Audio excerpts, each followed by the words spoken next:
Hello and welcome to the newspaper review reaching you live from our studios right here on High Impact Television.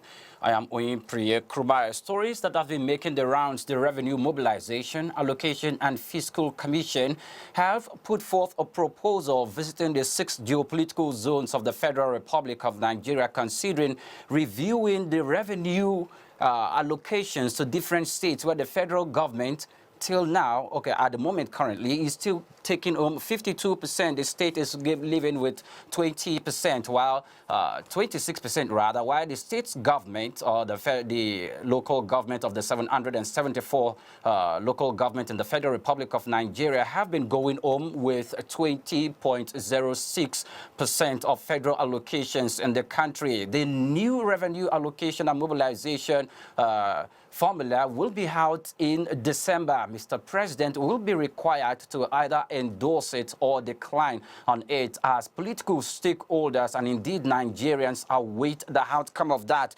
The next would be ministerial performance. 2 days ago, President Muhammadu Buhari had a meeting at the Federal Capital Territory, a 2-day retreat with the ministers concerning their performance, if the performance in office are conformed to the administration's agenda, where he assessed their performance in office. And after then, he gave a talk that says the ministers need to up the ante, up the game, and step up at it, because the administration wants to make sure its agenda is fulfilled and completed before it runs out of, before 2023, which is barely at the corner. The Senate has reversed its earlier decision on the e-transmission of electoral results. Political stakeholders around the country have been hailing this decision. October 20th will be the 1-year anniversary of EndSARS protests that shook the nation. Of course, the Lagos State Police Commissioner,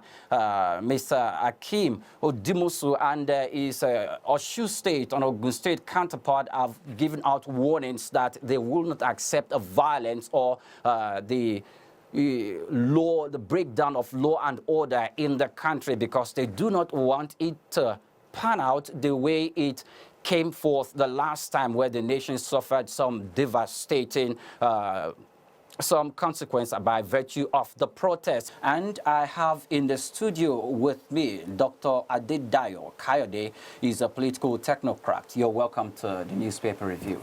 Good morning today, Krumale. I was listening to some people discussing in your studio this morning and said that when you want to express gratitude, express it with your pockets. Is that true? Well, part of it could be true. But somebody recorded it, and I'm recording it too. Okay. On you. All right. Okay. You're welcome to the program. My pleasure. Yes.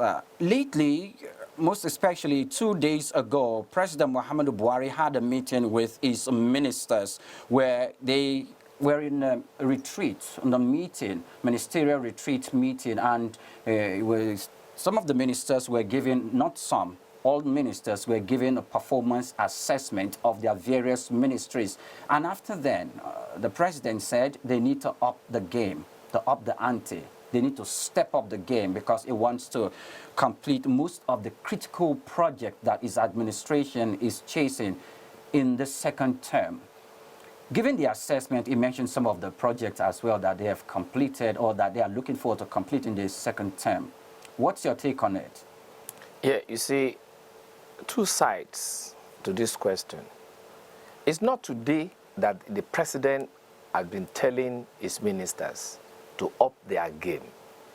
But the question now is, to what extent have they been able to up their game in terms of democratic deliverables to the people? Is the education sector through the education minister? Is it the health sector from Minister of Health? What? Is it housing? Is it urban development?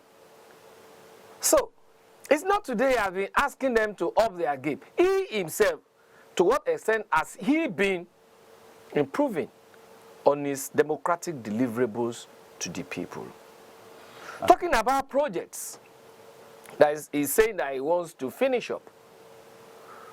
Look at Lagos-Ibadan Express Road that he actually mentioned of, and that of the second Niger Bridge. How long, for goodness sake, will it take them?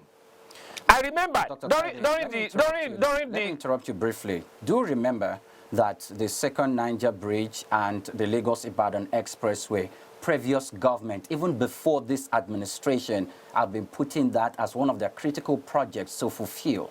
Now, this administration, you must recall that it has made promise that before the end of its second term, and the project has gone quite a long distance.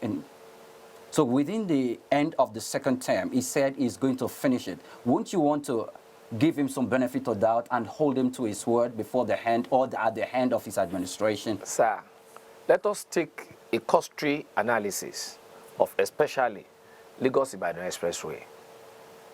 During the reign of former president Baba Obasanjo, all right, we saw Wale Babalakin's company.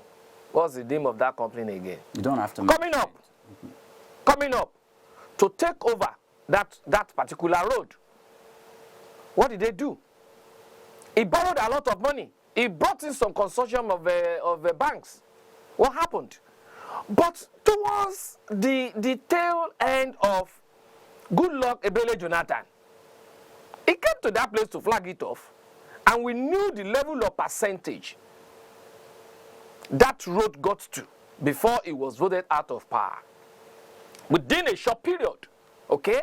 Now, looking at 2 terms of 80 years, what have you done there? Can we do a kind of a comparative analysis to find out how many kilometers they were able to do on that road for 8 years, and how many kilometers Ebele Jonathan was able to do within 2 years that he flagged it off? That is my own concern. Okay. The issue is there are a lot of things the president has been saying he will do, only on paper. And we have not been seeing it. Dr. Kayode, there are other projects that this administration has completed. Now, the Lagos and Ibadan light rail project has been commissioned and is currently working. And the president said he was going to do that, this administration, and they fulfilled their promises on that. You are just bringing that one up now.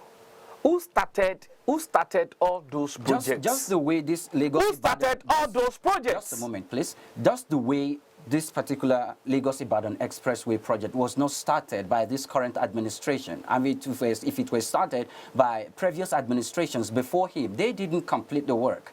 And if he's making an effort to complete it before or 2023, we should give him a benefit of doubt. I will blow your mind now. I will blow your mind now. This same administration also claimed to have finished Abuja-Kaduna Railroad. Okay? I entered that particular train sometimes last year. My brother, what they said they have done, you should see the kind of deterioration that has happened within that. Under how many years? What I'm saying is, we are talking of quality delivery services. It's not something that you just do, like, yes, wash, and then think you are doing me a favor. No. What is the quality of that job? Go to that place and see. I have not been able to enter this Lagos-Ibadan though. I've not been, but I mean, I've had some people entering it. Right. But the issue is, what are the quality of deliverables you are giving to the people that voted you into power?